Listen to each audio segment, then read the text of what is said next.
Welcome to Super AFL Thursday, everyone. Eagles midfielder Daniel Kerr will miss Sunday's derby against Fremantle, still struggling with soreness.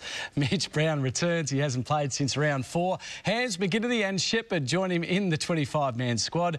Kerr to sit out his second week in a row. No surprise to see Aaron Sandilands missing another game for Freo. The ruckman's dodgy toe still not ready. Nick Subin returning after breaking his leg against North Melbourne in round 4. He joins Crowley, Pitt and possible debutant Peter Fawkes on an extended interchange bench. Hayden the only out so far.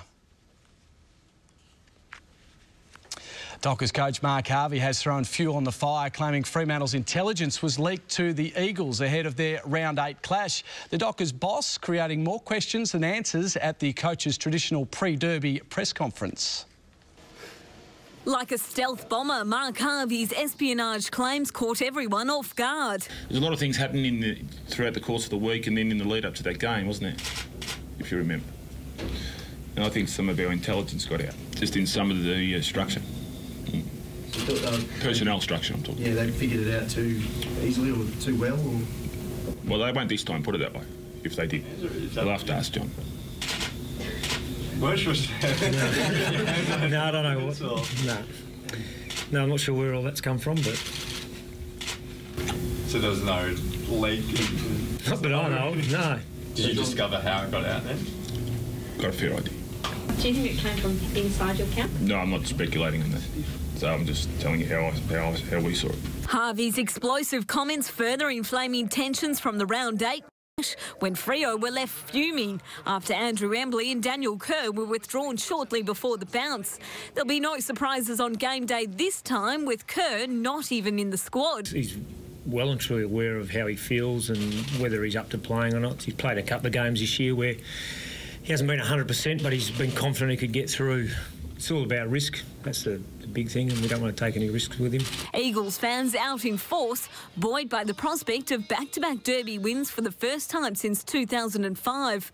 And while Mark Harvey insists his team is better prepared this time around, he believes his crosstown rivals are the most informed team in the league outside of Collingwood. No, they are. There's no question. Absolutely. We understand that. But we're not going away. And while Harvey's clearly caught derby fever, it'll be cagey. Okay? It will be cagey. It's the opposite for Worsfold. Put my Eagle scarf on and drive down Hay Street with it out the window.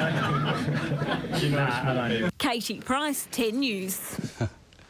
Last night, former Eagle Michael Braun gave his thoughts on the big game. Tonight, inaugural Fremantle captain Ben Allen is tipping Sunday's game to be one of the best derbies of all time.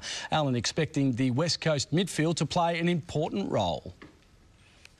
There's obviously a number of boys in there, particularly in the ruck division with Cox and Nat-Nui, really getting momentum and forward momentum for the Eagles, and guys like Shuey and Gaff last week was outstanding. I'm actually really interested in McFarlane on Josh Kennedy. I mean, Josh Kennedy started the year in a blaze of form. It's been a little bit down the last couple of weeks, but the other matchup is Lacroix, and who goes to him? Roger Hayden would have been the ideal matchup, I reckon, but hopefully someone like Nick Subin can come in and sort of perform straight away, been okay at Waffle the last couple of weeks. I reckon the group's really tight, and they've really gritted this season out thus far, and I think that's the great sign that the club and the team has displayed, that even though they haven't perhaps got their A team in, they're still able to grind out a win.